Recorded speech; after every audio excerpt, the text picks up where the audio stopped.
When I go outside to sketch and to paint, it's like collecting ideas on a page, from the marks to the colours and the lighting.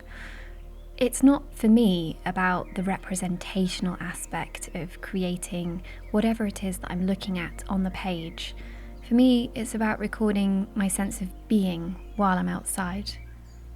I'm often struck by things such as the noises or those little viewpoints that appear to almost be paintings within themselves, the smells which change throughout the year, and then the incredible array of colours which you can find if you look hard enough.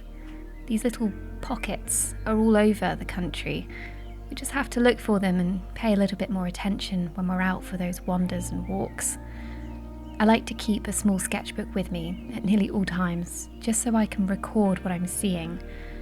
I'll think about how a branch might feel if it's stiff and wooden. Does it need to be a slow or a quick mark? And how do the needles all flow together off the branches to create their effects? Recording these little moments on my walks allows me to take out colour and different materials later on and start to experiment beyond what I'm seeing into what I'm feeling and respond to that much more deeply. I've found over the years that taking less out is better than taking more materials, which can be quite overwhelming. I will quite often just take my book, my watercolour set, a pencil and a paintbrush. It's pretty much all you need.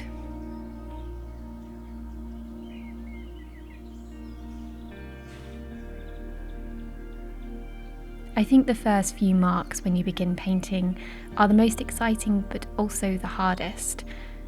This seemingly random collection of marks on the page make very little sense to other people, but for me, I'm tracing my eye down a form and trying to catch it on the areas of either dark or colour or light that I can see.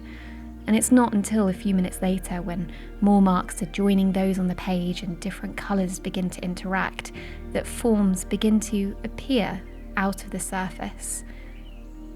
I often think of these pieces as portraits. I'm very much studying a subject and responding to it. Sometimes I try and create scenes, but quite often I'm interested in one specific subject, and I can walk around for a long time before I find a place which really captures my attention. Often it's to do with the light, which of course changes not just from day to day, but often from minute to minute. This can be frustrating, but it can also be, excuse the pun, illuminating, and really bring something else out in the subject which I hadn't before noticed. I like to use a squirrel hair brush when I'm using watercolour. I find it incredibly responsive, and I can get a huge variety of marks out of this brush. It really holds all of the watercolour, and I can paint without having to return to my pan set too often. Colour used to be something that I was really afraid of, especially afraid of experimenting with, but recently I've become much more confident with it. I almost enjoy the mistakes that appear in my work.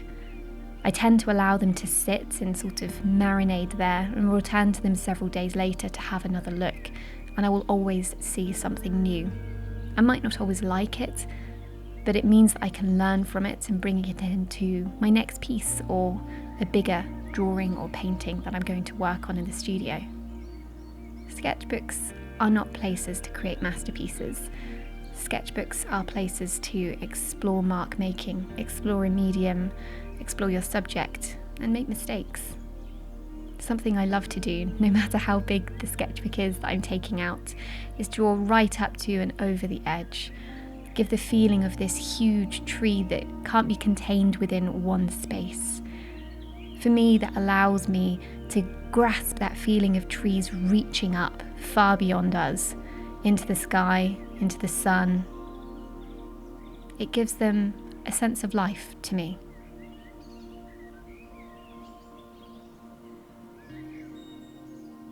I've taken a lot of inspiration from Fauvism, and you can see this in the colours I use, and something I love experimenting with is the sky.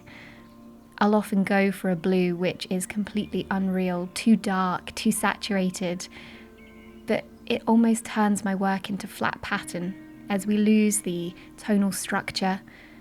and the main subject starts to almost disappear into this pattern of background and foliage. Recording these summer days is precious. There's always a reason to go out, explore, and find something new.